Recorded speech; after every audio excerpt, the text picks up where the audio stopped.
Les grands enseignements de la soirée des élections régionales et départementales, c'est malheureusement, comme on s'y habitue un peu trop, c'est l'abstention. Mais là, elle atteint un record historique. C'est le premier très grand enseignement et la cote d'alerte est franchie, comme a titré le journal la semaine dernière. C'est la crise démocratique qui s'approfondit et c'est vraiment une alarme pour tous les démocrates de ce pays de voir que seulement un Français sur trois a décidé de se déplacer ce dimanche pour voter soit pour les régionales, soit pour les départementales. Deux scrutins qui parlent de la vie quotidienne, qui agissent sur le quotidien des gens. Les Français ont considéré et considèrent de plus en plus que c'est inutile, ou qu'en tout cas c'est insuffisamment utile pour leur vie. Il y a sans doute deux explications à ça. D'abord, le fait qu'élection après élection, leur vie ne change pas.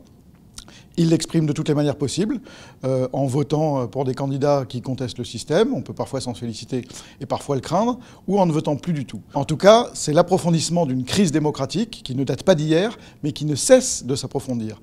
Donc tous les démocrates de ce pays doivent en prendre conscience et agir. Le système doit être profondément refondé, c'est ce que disent les Français. Ils ne veulent plus des institutions telles qu'elles existent aujourd'hui. La deuxième explication, c'est aussi le primat de la présidentielle. On est à un an de la présidentielle et, y compris les commentateurs politiques dans tous les grands médias, ne parlent que de ça. Or, ces scrutins étaient aussi des scrutins importants pour la vie quotidienne, mais un peu plus difficiles à scénariser pour faire de l'audimat, et c'est bien dommage du point de vue démocratique. Donc, évidemment, aujourd'hui, tout tourne autour de la présidentielle, et c'est un piège démocratique énorme, puisqu'on sait qu'à chaque présidentielle, les Français ne peuvent pas résoudre tous leurs problèmes à travers un homme, comme l'aurait voulu le général de Gaulle il y a 50 ans. Il est temps, là aussi, de tourner la page. C'est ce que disent les Français en restant chez eux. Évidemment, quand l'abstention est aussi énorme, on ne peut pas tirer d'enseignement politique définitif, et il faut bien relativiser ce qui sort des urnes, étant donné qu'elles sont si peu pleines.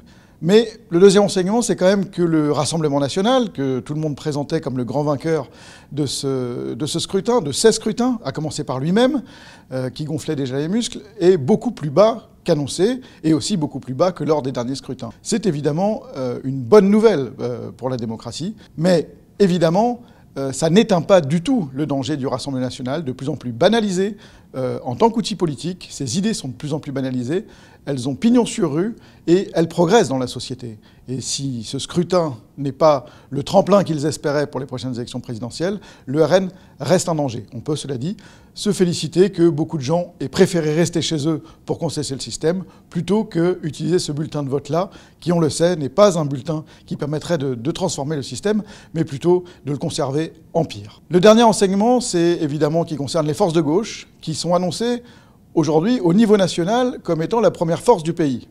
Ça surprend énormément quand on dit ça, si cette tendance se confirme, puisque ce n'est pas du tout ce qui était entendu. Évidemment, ça veut dire qu'il y a encore de l'espoir pour la gauche dans ce pays.